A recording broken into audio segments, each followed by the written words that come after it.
Расте бројот на новодиагностицирани пациенти со малигни заболувања. Според податоците од клиниката за онкологија годинава се регистрирани околу 5000 нови случаи. Од клиниката велат дека во последниве 10 години малигните заболувања се во пораст, а причините според лекарите се повеќе фактори.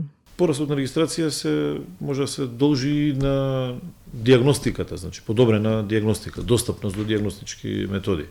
Значи се разбира сите овие имиджинг, сликовни, да речеме, методи се подостапни и некои достапност на здравствени услуги, значи нормално каде што свесност кај популацијата што практички се јавува на лекар и меѓу другото може да се диагностира малигна болест. Генерално тоа е едниот дел, другиот дел бидејќи инциденцата, значи нормално ние сме една пушачка нација, така да речеме, каде што пушењето е доста расширено во популацијата. Постои животни навики, значи начини на исхрана,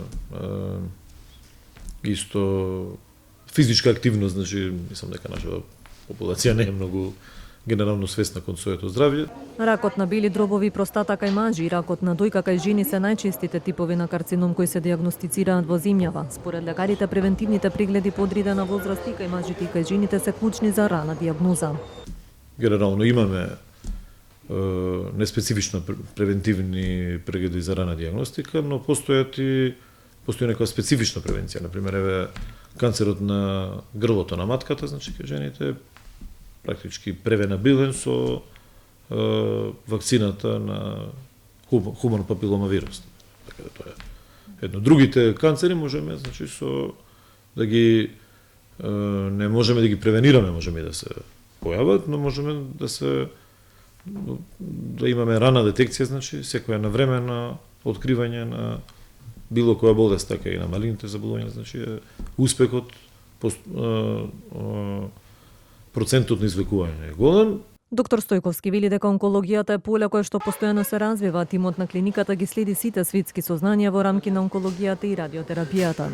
Онкологијата е едно поле на медицината што од месец на месец се развива, значи имаме и нови пристапи на лекување и нови, значи, тераписки модалитети, исто и различно користење на постоечките третмански модалитети, така да мислам дека тимот на клиниката е соодветно едуциран, значи се пратат сите, како да кажам, сознанија светски во рамките на онкологијата и на радиотерапијата, да тие во рамките на нашата, да речеме, експертиза. Здравствените власти најавија регионализација на лекувањето во медицински центри во други градови, за да не мора сите пациенти да патуваат до Скопје за здравствена услуга. Во најава и ставањето во функција на онколошкиот дел во болницата 8 септември, бидејќи во моментов најголем дел од пациентите се лекуваат во Скопскиот клинички центар.